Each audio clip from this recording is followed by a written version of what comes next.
Hola, esto es Aventuras con Clio y en esta ocasión contamos con Juan Pro. Es catedrático de Contemporánea por la Autónoma de Madrid, aunque ahora está en la Escuela de Estudios Hispanoamericanos de Sevilla. Ha dedicado muchos años al estudio de la construcción del Estado, tema que dio lugar a un libro que creo que le puso en el mapa, o al menos en mi radar, pero en los últimos años se está dedicando a un tema casi antitético, diría yo, que es el de las utopías. Recientemente ha publicado un libro que es Utopías Hispanas, Historia y Antología, junto a otros dos autores que son Hugo García y Emilio J. Gallardo Saborido.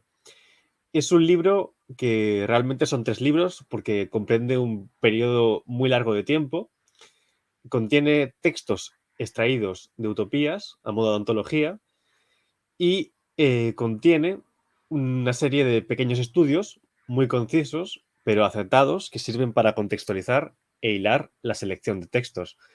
El libro comprende desde principios del siglo XVI hasta la actualidad. Juan Pro, en concreto, se ha dedicado a, bueno, ha escrito en este libro o ha contribuido en este libro con 2 capítulos, al menos, que van desde el siglo XVI hasta lo que es el sexenio revolucionario aproximadamente, avanzado siglo XIX.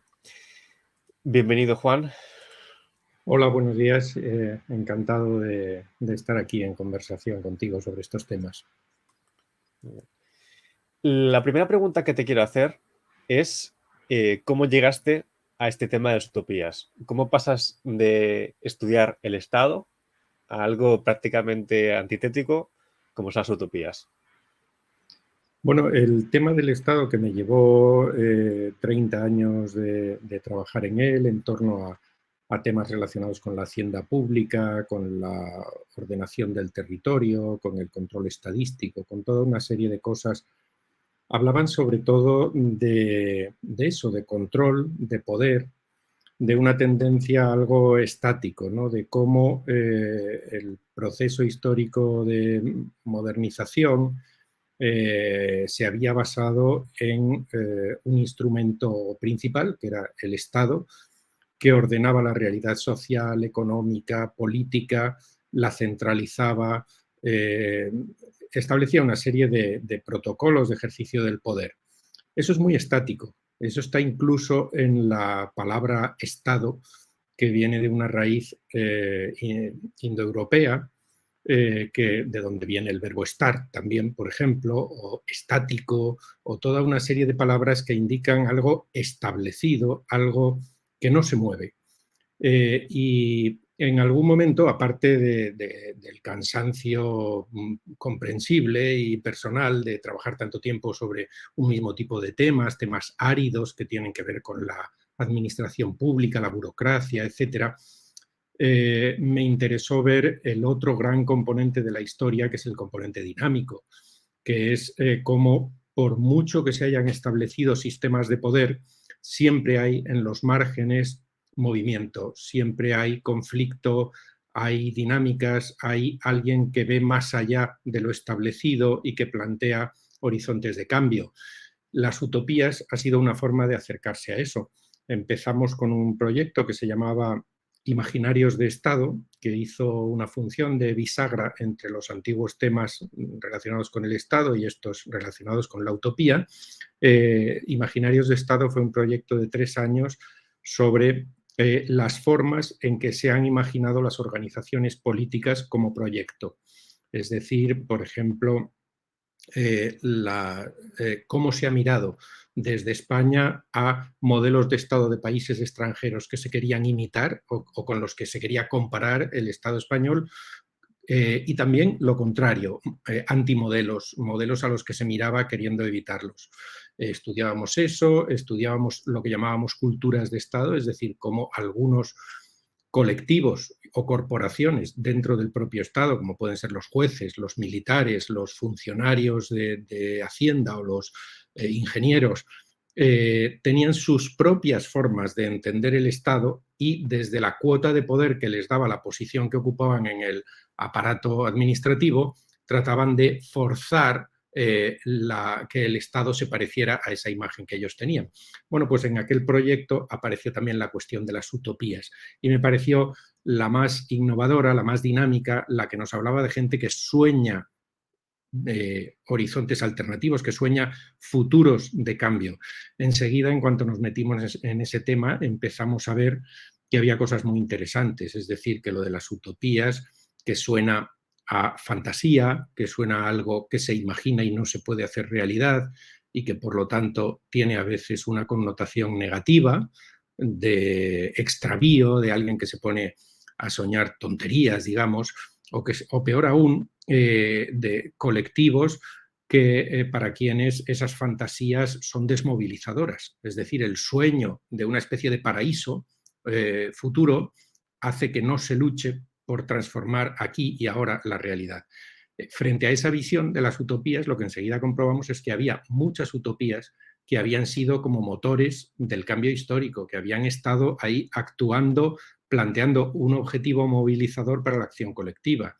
Y eso nos interesó muchísimo. De esto hace ya 7 años que terminamos el proyecto de Imaginarios de Estado y nos pusimos con otros proyectos más específicamente centrados en la cuestión de las utopías, que no todas son estrictamente políticas, en fin, tienen un componente político innegable, pero muchas están más centradas en la relación con la naturaleza, por ejemplo, o en las relaciones de género, o en otros temas que en nuestros días preocupan mucho y les damos razonablemente importancia, dados los desafíos que tenemos por delante, y que vemos que en el pasado ya hubo gente que se planteó si no sería posible organizarse de una manera distinta y que los roles de género, por ejemplo, fueran distintos o que la forma de relacionarse con la naturaleza fuera otra, la forma de organizar las ciudades en las que vivimos fuera otra, etcétera, ¿no? Ahí hay mucha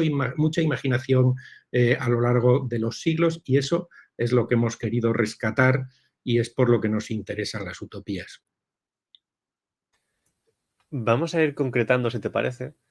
Y mm, dentro del mundo de las utopías, yo creo que llama la atención, o que debería llamar la atención, el hecho de que se trate en este libro o de que existan utopías españolas o en el mundo de habla española que son muy desconocidas.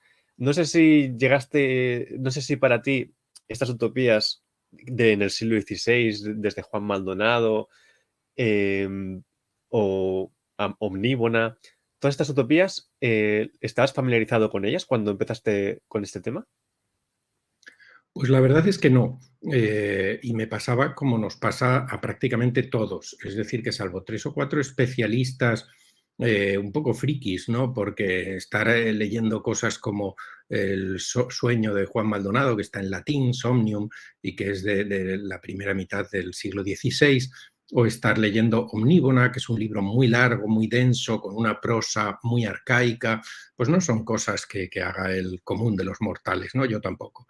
Además, yo procedía de un departamento y un área de historia contemporánea, es decir, me dedicaba a siglos XIX, XX, XXI, con lo cual todo lo anterior no es que lo desconociera, porque estudié historia, pero no formaba parte de lo que yo enseñaba en la universidad ni de lo que yo investigaba, ¿no? Sin embargo, cuando nos pusimos a trabajar en este tema vimos que cortar entre el siglo XVIII y el XIX, que es la separación convencional entre moderna y contemporánea, era muy artificial porque este pensamiento utópico está ligado a lo que entendemos por modernidad, es decir, esa forma de concebir el mundo que apareció en Occidente, en Europa y en la América colonizada por los europeos en torno a finales del siglo XV, principios del siglo XVI, en la época del Renacimiento, y que era un proyecto que cambiaba el centro de interpretación del mundo de la divinidad al ser humano, es decir, a una visión antropocéntrica, lo cual significaba que la evolución en el tiempo de las sociedades humanas ya no se entendía dejada en manos de la providencia, dejada en manos de seres sobrenaturales que irían decidiendo hacia dónde va la humanidad, a su salvación o a su condenación. Para el hombre moderno, que es como se empieza a ver el hombre, el intelectual, a partir del siglo XVI, XVII, XVIII, es la propia voluntad humana y la acción humana la que va a determinar hacia dónde vamos.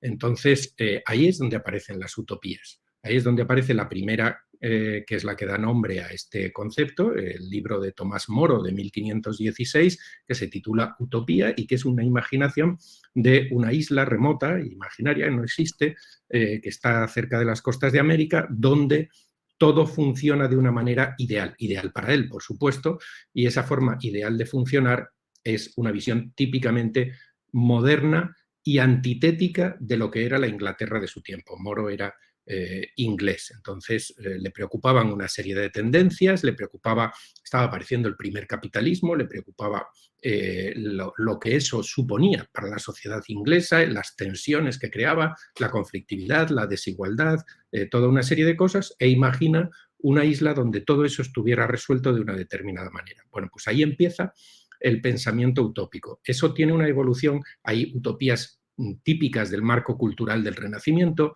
otras típicas del marco cultural del Barroco, de la Ilustración, del liberalismo burgués del siglo XIX, del socialismo que aparece dialécticamente contra el capitalismo decimonónico y así sucesivamente. Entonces, si uno no se iba hasta el principio, hasta el siglo XVI, no encontraba las raíces. Nosotros al hacer este libro quisimos ir hasta las raíces de algo que entendemos que ha existido y que ha sido poco valorado, que es la existencia de una tradición utópica hispana. Hispana, digo hispana y no española, que se podría decir también, porque para resaltar que no es solo de la España peninsular, sino que en aquel momento, estamos hablando del siglo XVI, XVII y XVIII, España era también un imperio colonial muy extenso que incluía básicamente América, la América de lengua y de cultura española. Y allí precisamente eso fue una frontera utópica. Allí fue un espacio muy propicio para la producción de utopías por razones fáciles de comprender. Era un lugar nuevo a donde los europeos estaban llegando, descubrían que era completamente distinto, descubrían una diversidad de culturas, las poblaciones indígenas, y entonces descubrían que ¿por qué vamos a seguir haciendo las cosas siempre de la misma manera si en el mundo hay muchas sociedades que hacen cada una las cosas a su manera, que tienen diferentes formas de organizar el poder, diferentes formas de organizar la vida económica, etcétera? Esto abre la mente de los europeos, esta apertura hacia el espacio atlántico les abre también la mente y empiezan a soñar mundos alternativos. Entonces tenemos ahí ese texto que tú has mencionado de Juan Maldonado, que se llama Somnium, porque está en latín, sueño sería en castellano, que es la segunda utopía de la historia. La segunda utopía de la historia la escribe un señor castellano. Y este señor escribe una utopía que incluye un viaje a la luna y que incluye después una vuelta del protagonista a América, América que todavía estaba apenas colonizada, la conquista de Sudamérica no estaba completada por los españoles y que imagina que allí, tanto en la Luna como en América, existen sociedades desde su punto de vista perfectas. Sociedades, por ejemplo, perfectas moralmente, ¿no? Que tenían un cristianismo puro, evangélico, un cristianismo de la igualdad, de la fe, de la fraternidad, muy distinto de todo lo que era la corrupción del catolicismo romano en la Europa de finales de la Edad Media, ¿no? Así empezamos el libro, que es una de las primeras utopías que aparece ahí.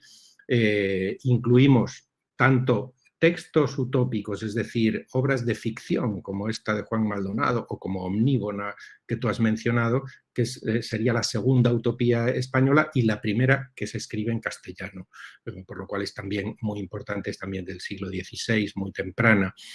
Pues incluimos ese tipo de textos, pero incluimos también otros textos que no son obras de ficción, sino que son, por ejemplo, programas de acción, programas de cambio, son ensayos, como los de Luis Vives. Juan Luis Vives escribió varias críticas muy sagaces, muy agudas contra cosas que ocurrían en su tiempo, proponiendo alternativas. Por ejemplo, tiene un escrito sobre la paz perpetua.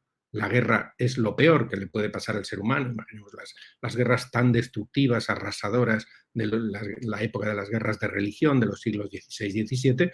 Él piensa en una Europa pacificada, reunir en un gran congreso, un concilio, dice él, a todas las corrientes entonces enfrentadas y arreglar por el diálogo las diferencias que existan entre unos y otros, es decir, está planteando desde su punto de vista un primer proyecto de gobierno mundial, europeo, porque las fronteras de la imaginación en aquel momento no alcanzaban mucho más allá, ¿no?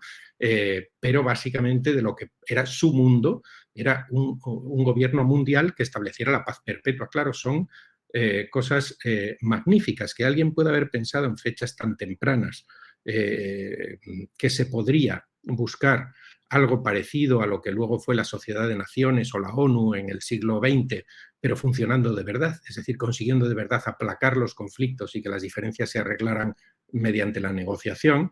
Es maravilloso. Tiene otro escrito contra la pobreza, cómo acabar con la gran lacra de la sociedad, que es que exista gente que no tiene lo mínimo para vivir, acabar con la pobreza. Entonces, eso no son textos de ficción, pero son utopismo también, son formas de, desde el registro del ensayo y no la ficción, pensar cómo podría ser una sociedad mejor que la que tenemos. Y así vamos avanzando, pues desde el siglo XVI vamos dedicando más espacio a medida que nos acercamos a la actualidad, es decir, los primeros siglos están metidos pues 3 siglos en un solo capítulo, el segundo capítulo, que es el que se refiere a la época, digamos, de las revoluciones, cubre unos 70 años del siglo XIX, los primeros 70 años del siglo XIX más o menos, y luego los siguientes capítulos pues van siendo periodos más breves, también porque a partir de 1870 separamos capítulos dedicados a España y capítulos dedicados a la América Española,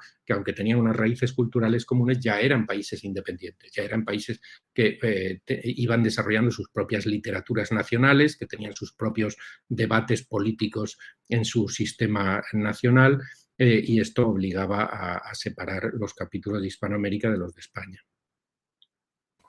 Han salido muchos temas muy interesantes, desde el tema del arcaísmo del lenguaje, que no sé si es uno de los problemas a la hora de releer todas esas utopías o todos estos textos que pueden ser de otro tipo de esta época del siglo XVI tan antigua, pero también ha salido el tema de la relación entre la modernidad y el utopismo y la modernidad y España. Y igual que comentabas cómo las utopías pueden contribuir a que las sociedades cambien, yo cuando descubrí este tema, que fue por accidente, me preguntaba por qué es tan desconocido este tema. ¿Por qué cuesta? O sea, porque jamás me habría imaginado, después de haber hecho la carrera, después de tener una cultura mínima, que en España, por ejemplo, o en la América española, hubiesen utopías antes de que fuera un género tan extendido. No sé si, bueno, no sé, no. Yo creo que este tipo de textos, su mera existencia, ya lo hablamos de ensayos sobre ellos, altera profundamente la imagen que tenemos de España y de la América española. No sé qué piensas de esto. Pues sí, yo estoy totalmente de acuerdo. Para nosotros ha alterado también nuestra visión y esto es lo que queríamos decir con el libro.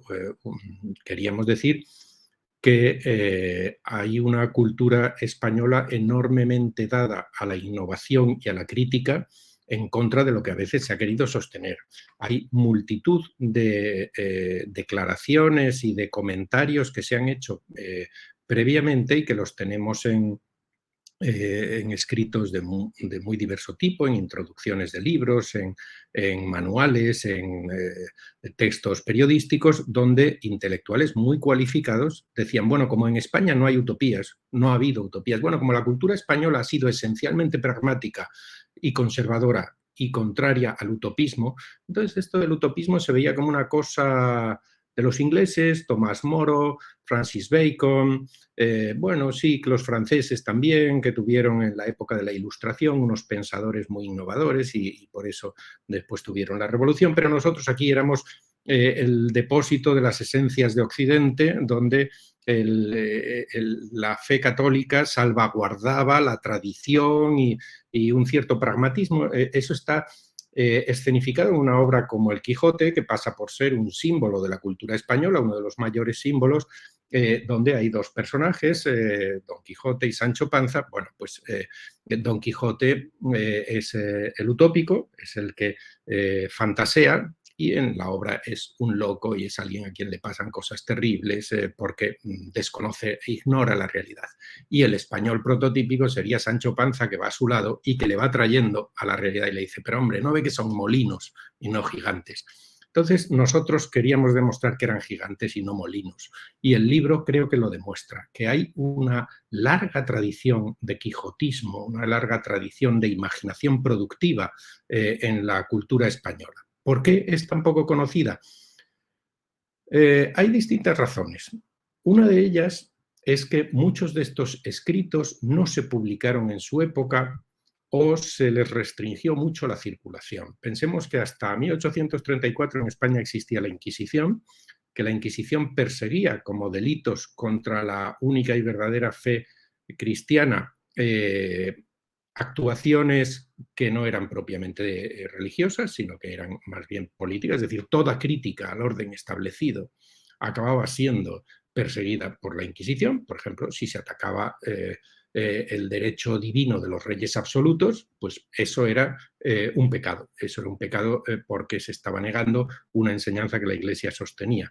Entonces, multitud de estos textos no se publicaron. Omnívora no se publicó. La más conocida de las utopías españolas, Sinapia, que es del siglo XVIII, se descubrió en los años 70 del siglo XX. Alguien la descubrió en un archivo, estaba inédita y todavía hasta el día de hoy no es seguro quién fuera su autor. Es anónima. Estaba entre los papeles de Pedro Rodríguez Campomanes y por eso se ha pensado que es probable que sea de Pedro Rodríguez Campomanes, pero también se ha dicho que podría ser de Pablo de Olavide, que podría ser de muchos otros personajes, y el caso es que los autores se autocensuraban, es decir, sabían la enorme dificultad para su vida que podía suponer que publicaran una cosa así, podían arriesgarse a perder la libertad, perder su carrera, perder incluso la vida, y preferían esos divertimentos intelectuales que habían escrito, meterlos en un cajón y no publicarlos. Hay muchas utopías que no se publicaron en su momento, incluso después de la desaparición de la Inquisición, pues autores que temían las consecuencias de publicar una obra que atentara contra los fundamentos del orden establecido en su época, las críticas, los ataques, la incomprensión que se podía recibir. Por ahí, por el poder que han tenido fuerzas conservadoras en la historia de España, puede venir una parte de por qué ha sido poco valorada y poco conocida la tradición utópica que, sin embargo, existía. Otra razón adicional es que muchas utopías sí eran conocidas, pero no eran interpretadas a través del concepto de utopía. Es decir, nadie las había relacionado con este concepto, con este fenómeno, o las había puesto en comparación con lo que escribió Tomás Moro, con lo que escribió Tommaso Campanella en Italia, o con lo que escribió Francis Bacon, los otros grandes utópicos europeos.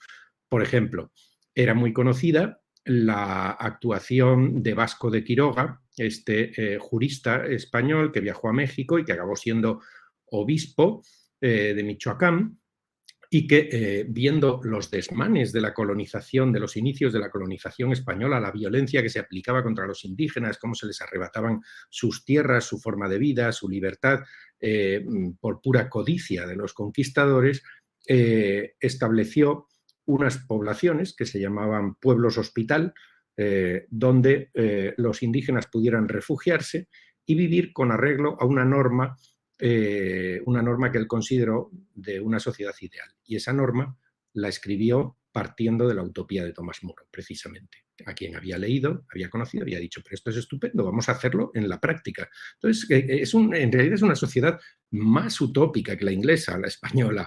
Tenemos un individuo que se marcha a América y en vez de escribir una obrita en latín como la de Tomás Moro y mandársela a sus amigos, que es lo que hizo Tomás Moro, Vasco de Quiroga dice: no, esto hay que llevarlo a la práctica, y se pone a fundar poblaciones. Los indios se pueden sentir libres, protegidos de toda violencia de los conquistadores, un régimen comunista. Lo que hace es establecer la utopía de Tomás Moro, que uno de sus puntos es que no hay propiedad privada, porque la propiedad privada destruye las relaciones sociales. Entonces establece un experimento de comunismo en pleno siglo XVI. Y esto era conocido, esto en México es muy conocido y también en España, pero no se había introducido en una tradición utópica. Lo mismo las reducciones del Paraguay que establecieron algunos misioneros jesuitas en el siglo XVII y que pervivieron hasta el XVIII y que se hicieron famosas en la cultura de masas con la película La Misión, donde estos jesuitas aparecen como una especie de héroes defendiendo a los indígenas frente a la violencia y a la, en fin, la ambición de poder de los gobernantes tanto españoles como portugueses en aquella zona de Sudamérica, esto también era una utopía. Una utopía, lo que llamamos utopías concretas, de las que se ponen a funcionar sobre el terreno, haciendo en la práctica un experimento de ese mundo distinto en el que se está pensando, ¿no? Efectivamente, claro, con los parámetros de la época, que obviamente eran comunidades muy religiosas, prácticamente teocráticas, ¿no? Gobernadas por los misioneros jesuitas, pero establecían un régimen de autogestión y de comunidad de bienes impresionantemente innovador para la época de la que estamos hablando, siglo XVII, XVIII, y esto se estaba haciendo y esto era conocido. Entonces, en parte, nuestro libro descubre utopías que eran poco conocidas, pero sobre todo lo que hace es poner juntas cosas que estaban a la vista de todos y que nadie había planteado como piezas de un continuo, como piezas de una tradición utópica hispana de la que tenemos derecho a estar muy orgullosos porque es el ala más innovadora y más que mira más hacia el futuro de nuestra tradición y es inspiradora también, porque en muchas de esas utopías hay experiencias, hay proyectos que todavía a día de hoy tienen mucho que decirnos sobre la capacidad de criticar la sociedad en la que vivimos y de proponer alternativas. Muy interesante, pero yo quiero comentar cómo incluso textos como el de Mariana, que hablaban sobre el tiranicidio, que también ha participado, existían y donde se quemaron fue en París y no en Madrid. Pero incluso en textos tan conocidos como el Quijote, hay pasos en los que se crea una imagen de comunismo primitivo, hay incluso críticas a las utopías o a los comuneros, incluso se podría interpretar cuando se habla de Sancho como gobernador de la isla de Barataria. Y lo que has comentado tú de La Misión, yo por ejemplo vi la película de La Misión y no me había dado cuenta de que tenía algo que ver con la prehistoria del socialismo, sino que yo cuando me enteré de que las misiones guaraníes, de que las misiones en el Paraguay tenían algo que ver con la historia del socialismo, fue, por ejemplo, cuando leí un libro de Perry Anderson y él comentaba, cuando hablaba del fin de la historia, si la Unión Soviética podría ser algo así como lo que fueron las misiones jesuíticas para los primeros socialistas. Porque lo que quiero comentar también es que quiero saber tu opinión sobre si es posible que esto también tenga que ver con este olvido o este desconocimiento con la hegemonía que todavía a día de hoy ejerce el franquismo. Yo siempre pongo un ejemplo, que es la obra de Rafael Altamira. Si uno lee a Rafael Altamira, el mítico libro de Historia de la Civilización Española, va a ver que todos estos arbitristas, que vosotros, por ejemplo, a Pedro de Valencia también lo incluís como un posible utópico, porque es un autor que proyecta una reforma agraria y muchas otras cuestiones como la convivencia con los moriscos de forma muy interesante y muy moderna. Rafael Altamira hablaba que era un historiador muy influyente en la España anterior a Franco, hablaba de que en la Edad Moderna española existió una escuela de comunismo práctico, perdón, realista, comunismo realista, dijo él. Entonces, coméntame esto, por favor. Bueno, debemos tener cuidado tampoco de cometer anacronismos que proyecten hacia el pasado nuestras visiones del presente, ¿no? Cada cosa tiene que ser puesta en su contexto.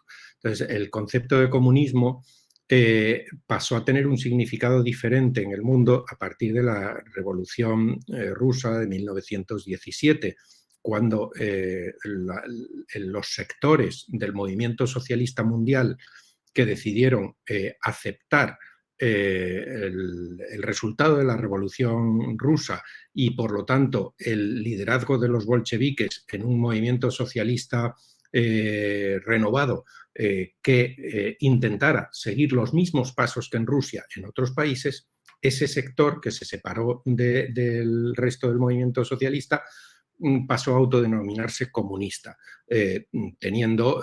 adoptando el nombre que Marx daba a precisamente la utopía de la sociedad a la que se llegaría una vez que la revolución socialista hubiera triunfado, hubiera acabado con las clases sociales y ya no fuera necesario el Estado, se llegaría a una situación que se llamaría comunista. Entonces, para diferenciarse del resto del movimiento que se autodenominaba socialdemócrata y que estaba en la Segunda Internacional, quienes aceptaron ese liderazgo bolchevique y ese modelo revolucionario de una vanguardia revolucionaria como la que habían sido los bolcheviques en Rusia, dijeron, lo que nosotros hacemos es comunismo.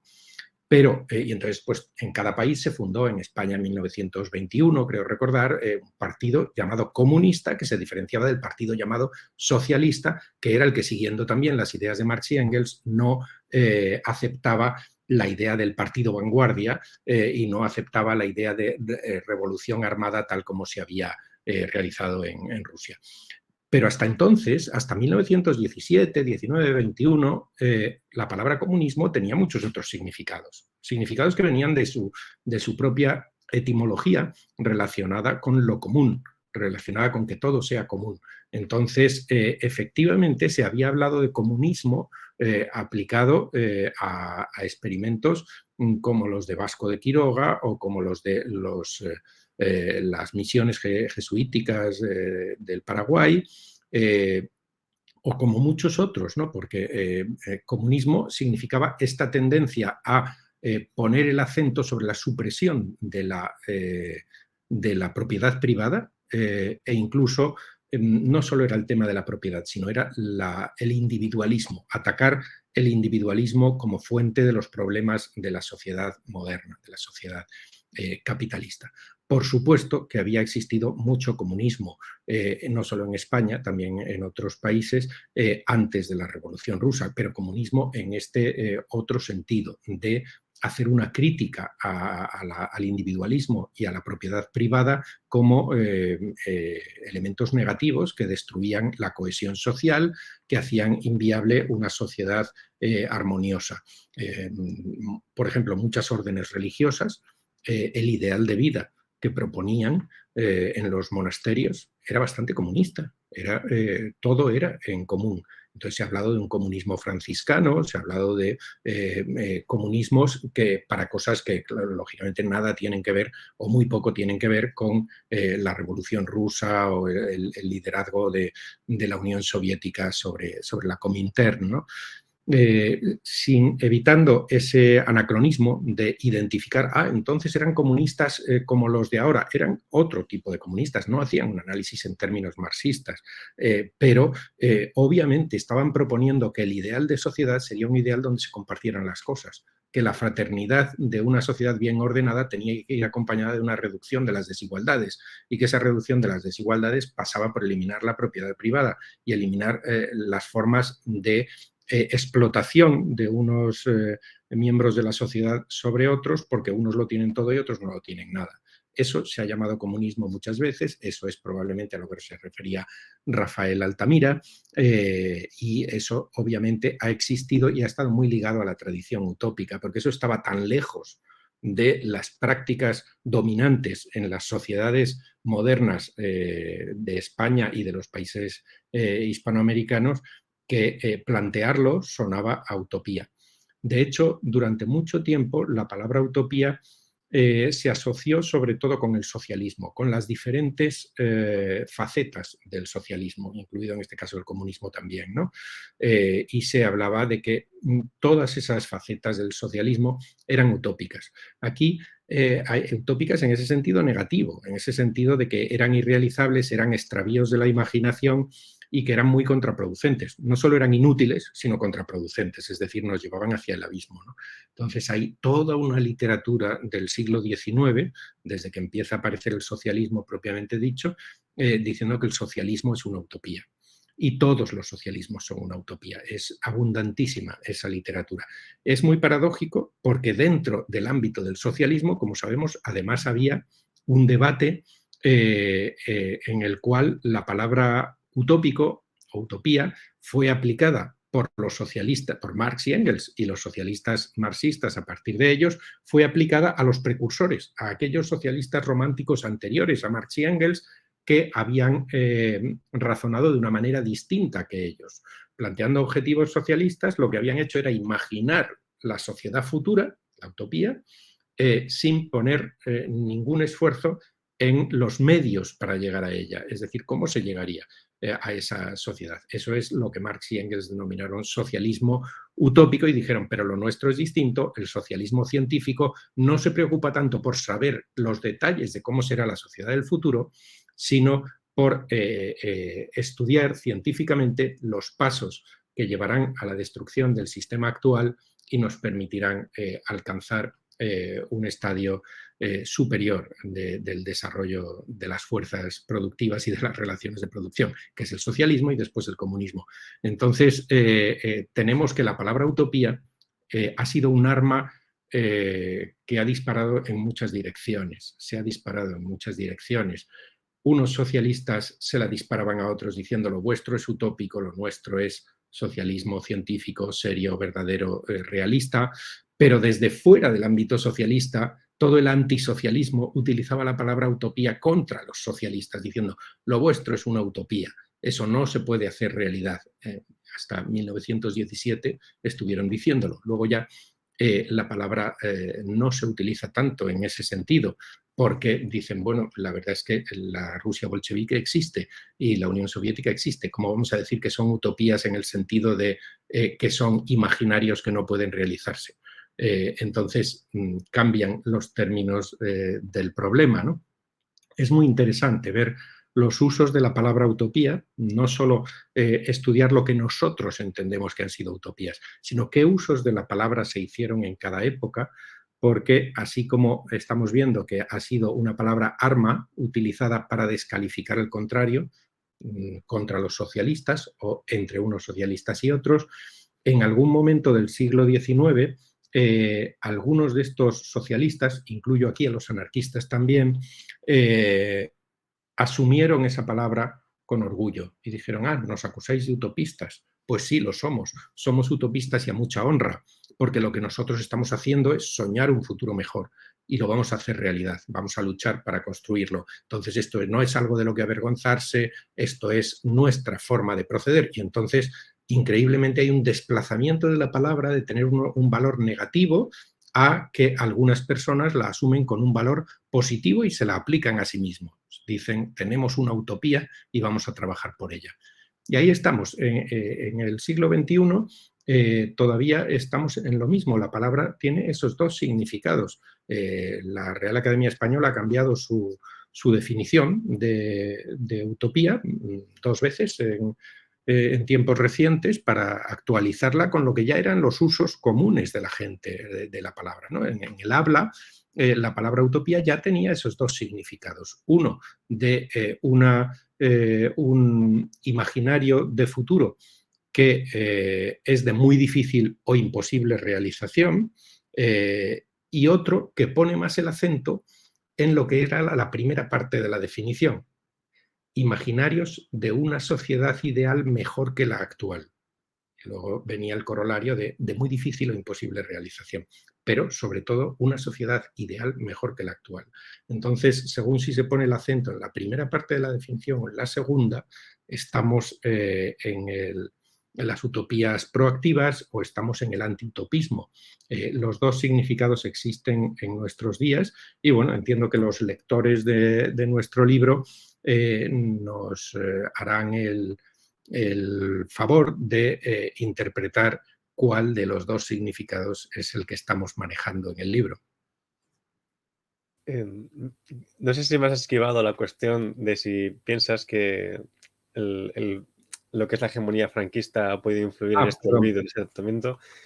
Uy, es que No, es no, muy... no, no quería esquivarla, es que había muchas cosas relacionadas con la pregunta.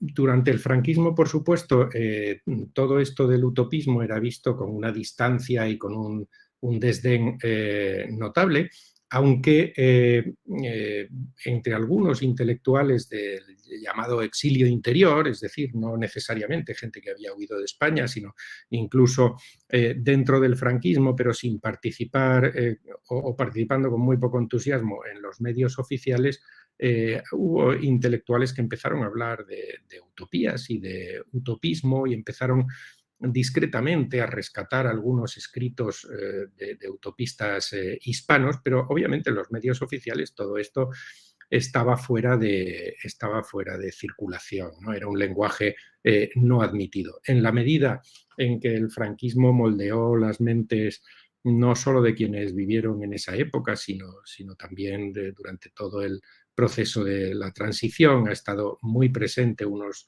parámetros culturales claramente que continuaban por inercia del franquismo y en nuestros días todavía hay sectores muy importantes de la sociedad que siguen reflejando ese franquismo sociológico o cultural, pues se sigue pensando en esos términos, ¿no? Y en que, bueno, pues tampoco hacemos daño dedicándonos a estudiar utopías, pero es como perder el tiempo, ¿no? Como una cosa de poca envergadura, porque la realidad es otra. En nuestros trabajos, no solo en este libro de Utopías Hispanas, sino en otros que hemos hecho, por ejemplo, el Diccionario de Lugares Utópicos, que hemos publicado también en 2022, lo que intentamos es mostrar que las utopías no es una cosa distinta o contraria a la realidad, sino que están en la realidad misma, ¿no? Entonces, bueno, esto es bastante emancipador, bastante autoemancipador, pensar desde esta perspectiva bueno, se puede optar por ese camino o no, y seguramente quien se sienta más apegado a los parámetros culturales heredados del franquismo, pues no va a seguir por ese camino, ¿no? Porque claramente a lo que invita el utopismo es a atreverse a pensar alternativas, a atreverse a pensar algo diferente de lo establecido, ¿no? Ese atreverse a pensar no es tan fácil. ¿Cómo se piensa un mundo distinto del que conocemos? ¿Con qué categorías mentales? ¿Con qué lenguaje? Eh, una de las cosas que se descubre al estudiar las utopías es que es inevitable que el mundo del futuro se construya con materiales del presente y del pasado, porque no tenemos otros, ¿no?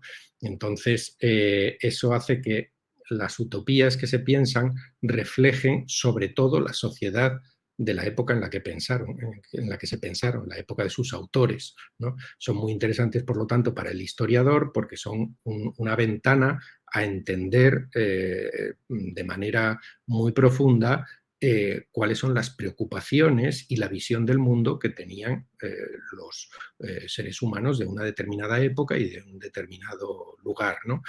Pero más allá de eso, lo que se ve es que la capacidad de romper con lo establecido es limitada. Es limitada porque se piensa a través de categorías del presente. Entonces, ahí hay un desafío que algunos pensadores, como Miguel Abensur, por ejemplo, han planteado, un desafío a pensar utopías, llamémoslas utopías absolutas o utopías de alteridad, como en algún momento dijo Abensur. Es decir, ¿seremos capaces de pensar utopías que rompan del todo con lo que hemos heredado de nuestro pasado? Es decir, que estén pensadas con categorías mentales nuevas, realmente innovadoras. Simplemente es una invitación a un pensamiento y un activismo utópico cada vez más audaz, cada vez menos esclavo de las tradiciones del pasado, ¿no? El libro póstumo de Bauman, de Zygmunt Bauman, no recuerdo ahora si es 2017 o 2018, Retrotopía, es un libro muy interesante en ese sentido. Retrotopía es una palabra muy incómoda, pero significa algo bastante sencillo. Significa aquellas utopías o pseudo-utopías que en vez de mirar hacia el futuro miran hacia el pasado. Por ejemplo, el mundo ideal del movimiento carlista en España en el siglo XIX o de todos los movimientos legitimistas, tradicionalistas, ese mundo ideal no lo sitúan en una imaginación de futuro alternativa, sino mirando hacia el pasado, normalmente idealizando ese pasado, dicen volvamos a lo que teníamos en la Edad Media o volvamos a lo que teníamos en una edad de oro que hemos abandonado. Entonces, a eso le llamamos retrotopía y lo que dice Bauman es muy interesante, es que las retrotopías no se aplican solo a el pensamiento reaccionario, al pensamiento conservador, cuando quiere volver hacia atrás, sino que todas las utopías en un cierto sentido son también retrotopías, porque no tenemos otra forma de imaginar un futuro mejor que mirar hacia experiencias del pasado y mirar en qué momento de ese pasado tomamos la bifurcación del camino equivocada para volver hacia allí y tomar la correcta. Es decir, por ejemplo, ese socialismo que nos habla de que existió un comunismo primitivo, que nos dice, no, hubo un tiempo pasado en que la humanidad vivía sin propiedad privada y lo que tenemos que hacer, la revolución lo que tiene que hacer es restaurar aquella edad feliz y librarnos del error que hemos cometido entre medias, ¿no? Entonces, este planteamiento de Bauman en Retrotopía es que es muy interesante, simplemente aparte de pedirnos que seamos un poco más modestos cuando hablamos de utopías, ¿no? Es que sigamos esa pista de indagar cómo todas las utopías están inscritas hasta cierto punto en parámetros del pasado y del presente. Esto se aplica a España como se aplica a otros países, de manera que los marcos culturales del franquismo obviamente están muy presentes en quienes imaginan sus propias utopías hoy en día. También por una cosa muy sencilla, y es que en algún momento, bueno, esto salió en nuestro grupo de investigación, que es un grupo muy amplio, son más de 30 investigadores, y en algún momento alguien planteó, bueno, ¿y si llamamos utopía a los imaginarios de futuro de socialistas, comunistas, anarquistas, etcétera? ¿Por qué no los fascistas? Los fascistas del periodo de entreguerras también imaginaron un modelo alternativo que rompía radicalmente con lo establecido. Fuera el pluralismo, fuera la democracia representativa, fuera el constitucionalismo y un régimen autoritario, brutal, para determinados fines que el fascismo perseguía, ¿no? Y que expresaba en un lenguaje de la patria y de tal. ¿Podría eso ser una utopía? Eso pues siempre nos mete en un gran debate, ¿no?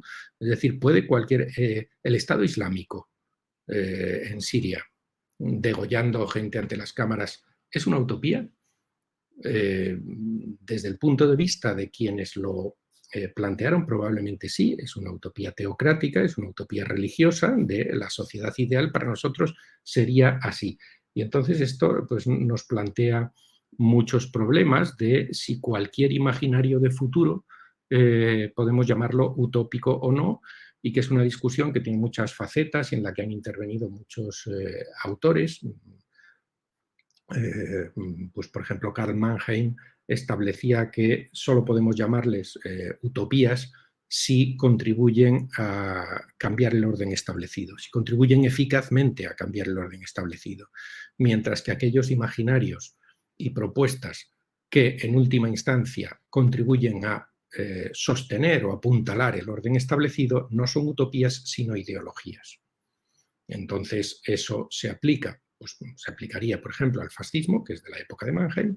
El fascismo no sería una utopía, porque en última instancia todo ese cambio aparente de forma de establecer, de organizar lo político, es para sostener un orden social que estaba amenazado por los movimientos socialistas, anarquistas, comunistas. Entonces, el fascismo, después de todo, es un cierre de filas para decir defenderemos el capitalismo y la sociedad de clases, cueste lo que cueste, aunque sea sangre y fuego. Luego es apuntalar el orden establecido. Pero también en el pensamiento de Mannheim, determinadas formas de pensamiento revolucionario pueden ser ideologías y no utopías, porque consuelan a los militantes en un imaginario falso que no se va a hacer realidad nunca, los alejan de la lucha por el cambio político y social, y entonces, paradójicamente, acaban reforzando el orden establecido. Quien resta efectivos a la lucha por el cambio social está reforzando el orden establecido. Entonces hay ideologías que se presentan como revolucionarias, pero que en la práctica lo que hacen es alejar a la gente de la lucha y por lo tanto no cambian las cosas, sino que son ideologías. Entonces hay varias formas de entrar a este problema en nuestro grupo de investigación, en el grupo Histopía, que es como se llama el grupo. Tendemos a utilizar el concepto de lugar de enunciación. Puesto que somos la mayoría de nosotros historiadores y que estudiamos las utopías en una perspectiva histórica, lo que hacemos es no dar nunca las utopías aisladas de su contexto, sino tratar de explicar desde qué lugar de enunciación tuvo sentido que eso se enunciara como utopía. Por ejemplo, si uno lee hoy la utopía de Tomás Moro, se queda asombrado de que eso se pudiera considerar algo deseable o una utopía. Es algo terrible. O sea, es un lugar donde hay esclavos, donde hay situaciones sociales muy diversas, algunas nada deseables. Y dices, bueno, ¿cómo alguien pudo imaginar que esto era una utopía? Para mí no lo es, dice el lector de hoy. Entonces, se dice a veces, mi utopía es tu distopía, o mi utopía puede ser tu distopía. Depende de los lugares de enunciación, y el historiador lo que tiene que hacer es recomponer desde qué lugares de enunciación algo ha podido ser concebido o presentado como una utopía. Para los nazis alemanes de los años 20 y 30 o para los partidarios del Estado Islámico en Siria, su planteamiento de Estado ideal, en un caso de uniformidad religiosa, en otro caso de pureza racial, es una utopía para ellos, desde su lugar de enunciación. Es decir, solo después de tener la mente trabajada por unas categorías racistas o de fanatismo religioso, uno puede llegar a considerar que eso es una utopía, pero es una utopía de una minoría que pasa por someter o incluso eliminar a una gran parte de la sociedad para que su utopía sea posible, ¿no? Entonces, las verdaderas utopías, pues se ha dicho que serían aquellas en las que cuando uno las lee desearía estar en esa sociedad, sea cual sea el lugar de la sociedad que le toque ocupar.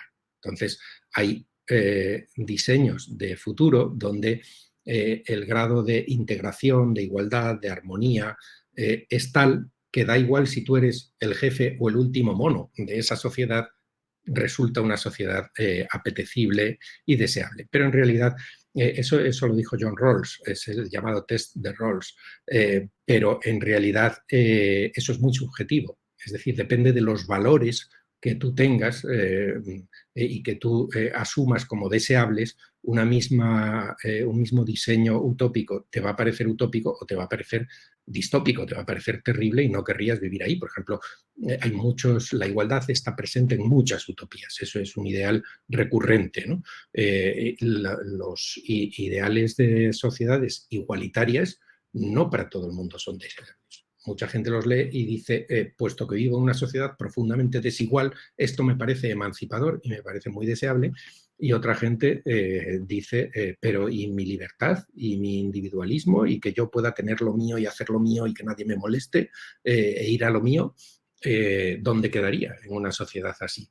Entonces, la idea del lugar de enunciación es enormemente importante para contextualizar cada utopía y para saber que no hayamos dado todavía con la utopía perfecta en la que crea todo el mundo, es que probablemente no la hay, es que probablemente requiere todo un proceso pedagógico, un proceso educativo, el transmitir los valores en los que se inspira una determinada utopía para que llegue a ser asumida. Hace falta un gran pedagogo ahí. El libro da para abrir muchísimos melones, porque hasta sale, por ejemplo, referencias al país de las monas o el mito de la jauja, mencionando esa existencia de creencias populares que podemos asimilar al utopismo. A raíz de lo que has comentado, se me ocurre, se está pensando constantemente en inclusiones que me han llamado muchísimo la atención, como por ejemplo este panfleto antiutópico de Saavedra Fajardo o la utopía carlista que se incluye hacia el final de tu parte, que no me lo esperaba para nada. Pero bueno, yo quería subrayar una cosita por última vez y ya cambio de tercio, pero tengo la impresión de que eh, pensamos la edad de oro española, la edad de oro de la literatura española, en términos apolíticos y que esto empobrece profundamente nuestra comprensión de la propia historia de España y la propia historia de lo que es el Imperio Español, del mundo hispánico, porque cuando uno profundiza en la edad moderna hispánica, ve que incluso en lo que es la cultura política, el imaginario, etcétera, es mucho más complejo, mucho más rico y mucho más desafiante. Y yo tengo la impresión de que se sigue leyendo esa edad de oro de forma apolítica y eso nos lleva a visiones muy, muy reducidas. Y ya no hablemos de, por ejemplo, lo que estábamos comentando antes de la relación que hay entre experiencias como la del Tata Vasco o las misiones jesuíticas en lo que es la prehistoria del socialismo, y de cómo, por ejemplo, frases que atribuimos a Marx, por ejemplo, o a Lenin, como la de un pueblo que no oprime a otro puede ser libre, son frases que vienen de las Cortes de Cádiz, cuando lo dice Inca Yupanqui. Em, yo quería... sí, ¿quieres comentar algo? Comenta. No, no, no, que me parece muy, muy acertado. Siempre tenemos ese peligro que a los historiadores nos preocupa mucho del anacronismo, ¿no? Es decir, que estemos leyendo una época con categorías de otra. Y que los actores de aquella época no podían estar pensando lo que nosotros estamos pensando, pues porque no tenían detrás todo un conjunto de experiencias que son las que han ocurrido en el tiempo desde entonces, ¿no? Como puede ser, hablamos antes, la Revolución Rusa o el fascismo. A nosotros ya son experiencias de las que hemos aprendido y que tenemos en la cabeza cuando miramos al pasado, ¿no? Estoy pensando, por ejemplo, en el libro de John Murray, que es un libro precioso sobre el imperio incaico, interpretado en términos socialistas, interpretado en términos de que los incas en los Andes habían establecido un modelo socialista que es muy interesante porque esto es una tesis de los años 50, si no recuerdo mal, en una universidad americana. John Murray fue un combatiente de las brigadas internacionales que estuvo en la Guerra Civil Española, pero era también un académico, era un historiador marxista y en una universidad americana, creo recordar que es Chicago, él publicó esta tesis del imperio inca. Y eso retomaba un viejo mito del imperio inca como retrotopía socialista, retrotopía ideal, en la que habían creído muchos ilustrados europeos, no solo españoles. En Alemania, en Francia, se hablaba del imperio inca como un modelo perfecto de dominación que ordenaba la sociedad, una sociedad compleja en un medio relativamente hostil, y la ordenaba desde arriba, pero no de manera unilateral y autoritaria, sino con un intercambio de servicios y prestaciones entre el poder y los habitantes considerado virtuoso, ¿no? Entonces, bueno, todas estas visiones, claro, ninguno de estos estuvo en el Imperio Inca, ¿no? Ni Murra, ni los ilustrados europeos. Corren el peligro de ser una interpretación ad hoc, de ser una interpretación un poco anacrónica, pero que hay una riqueza y una variedad de imaginarios y de planteamientos en la historia, pues por ejemplo la historia del Imperio Español, que ha sido reducida y minusvalorada, es evidente. No por acercarse de una forma apolítica. Pensemos que una gran parte de la historiografía de la que disponemos sobre el Imperio Español de los siglos XVI al XVIII está marcada a fuego por el nacionalismo español versión franquista.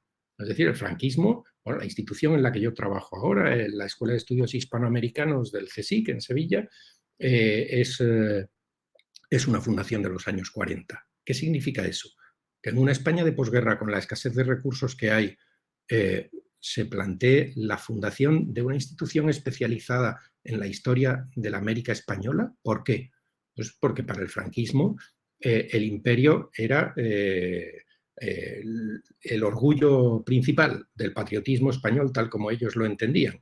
Y su única herramienta de acercamiento, de romper el aislamiento diplomático, de acercarse a algún país, ¿a qué país se podían acercar? Pues empecemos por los de Hispanoamérica, con aquello de que tenemos una historia común, una religión común, que les llevamos la evangelización, todo ese relato, ¿no?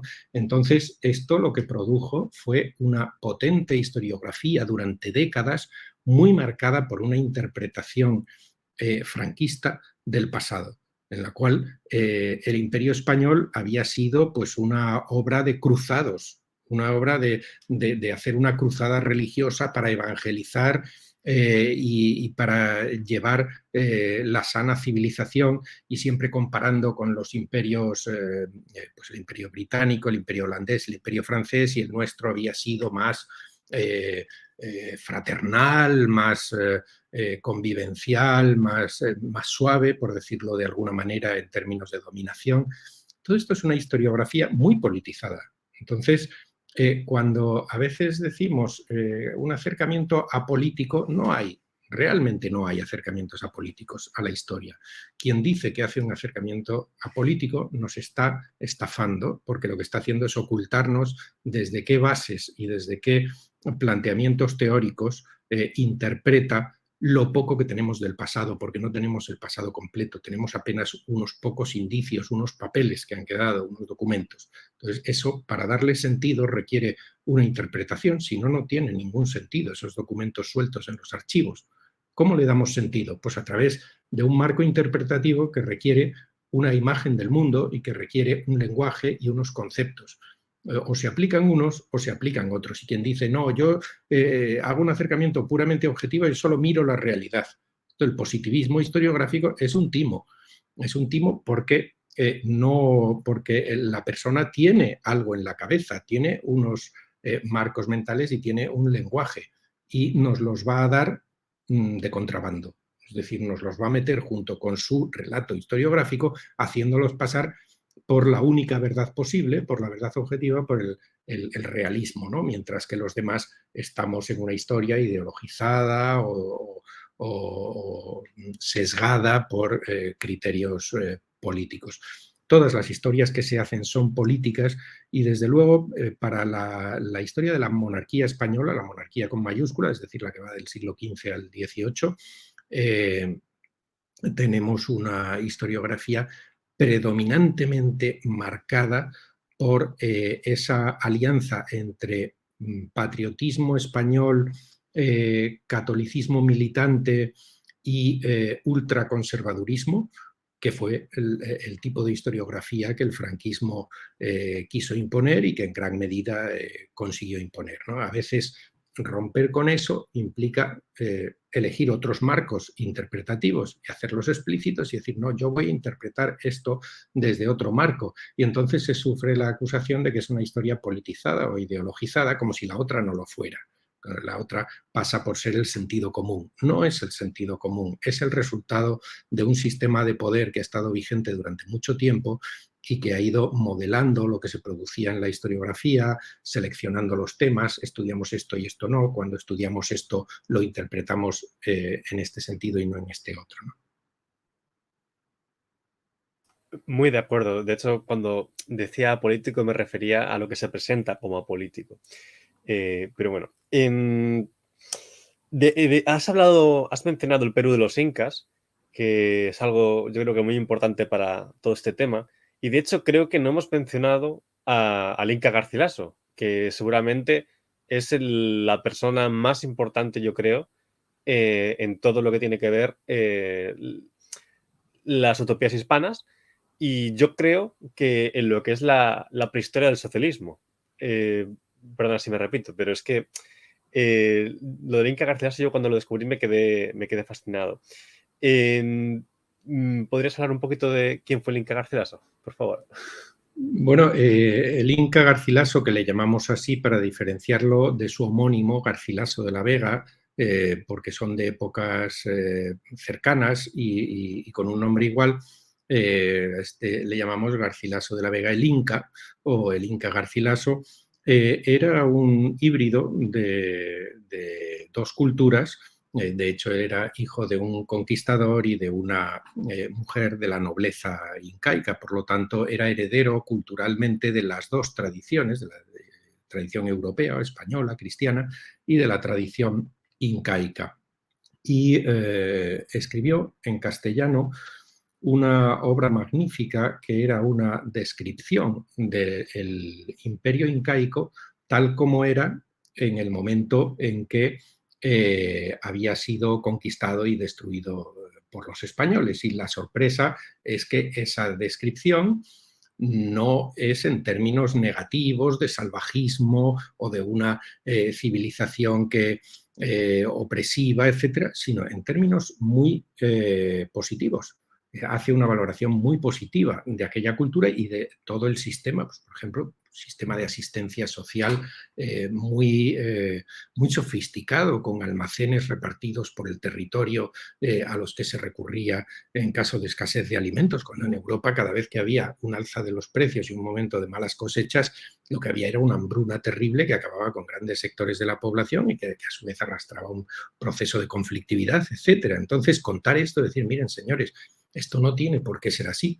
Aquí en el Tahuantinsuyo, en los Andes, hemos estado haciendo durante mucho tiempo las cosas de otra manera y funcionaba. Y esto se organizaba desde el Estado, digamos, Estado entre comillas, porque no se le llamaba Estado, se personalizaba en la figura del Inca, es decir, del emperador. Pero hoy diríamos que eso lo hacía el Estado, el prever que las cosechas son fluctuantes por razones climáticas y que por lo tanto hay que almacenar recursos para cuando no se tienen y para evitar que una parte de la población sencillamente esté en situación de hambre, ¿no? Entonces la obra del Inca Garcilaso ha sido importantísima en la historia porque aparte de que a nosotros nos da ahora un testimonio de enorme valor, hay muchas cosas del imperio incaico que solo las sabemos por Garcilaso, porque no tenían escritura, era una civilización sin escritura, tal como nosotros la entendemos, y por lo tanto hay una escasez de documentación histórica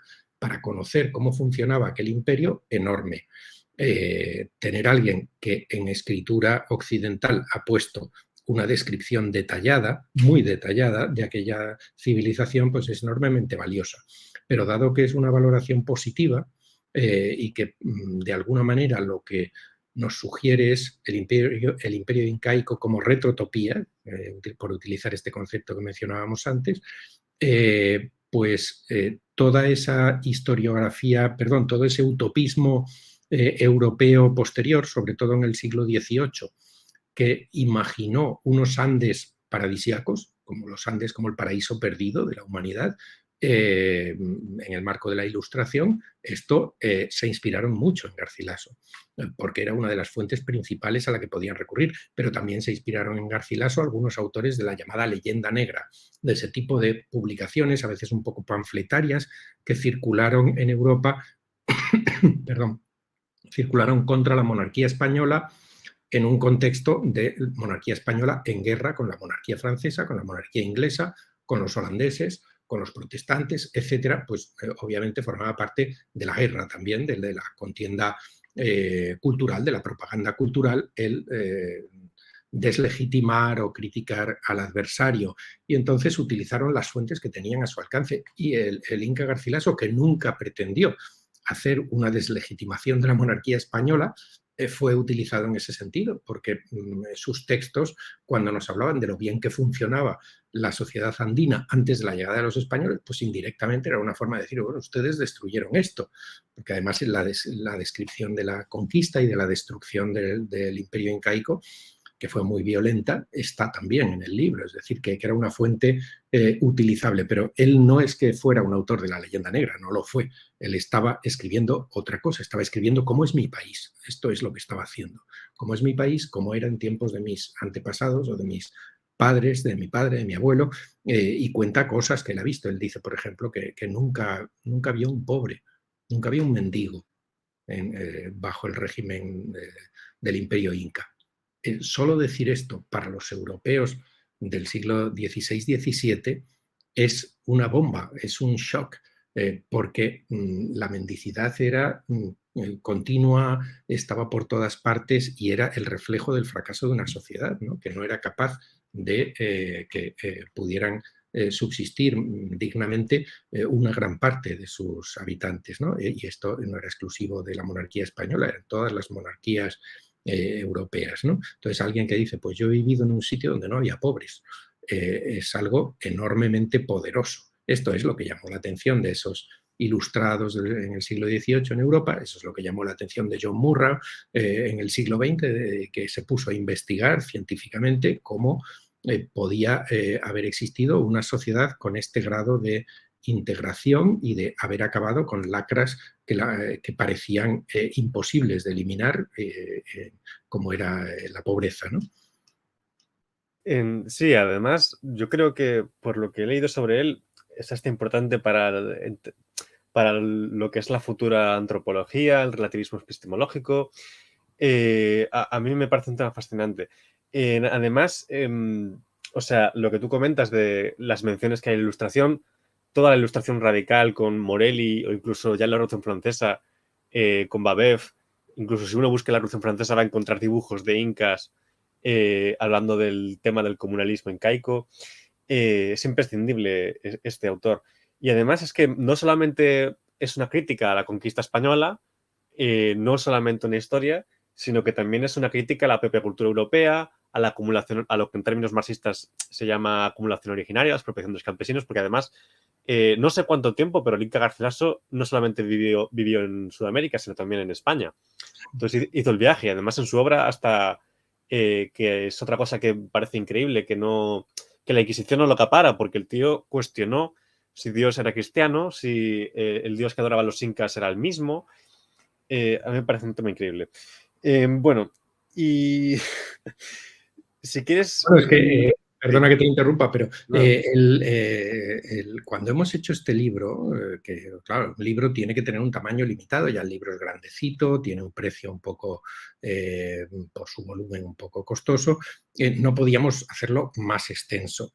Pero solo lo que hemos metido, que son, me parece recordar, unos 120 textos, bueno, es una galería de personajes extraordinarios, increíble. Es decir, da una noción de qué derroche de imaginación creativa, de inteligencia aplicada a criticar el orden establecido de su tiempo y a sugerir alternativas radicales.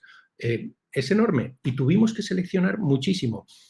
Como tú habrás visto al leer el libro, los capítulos, los 6 capítulos que tiene el libro, más el epílogo, que es un poco más breve sobre el mundo actual, el texto que nosotros hemos desarrollado menciona muchos más autores de los que luego hemos podido incluir una muestra, un fragmento en la antología.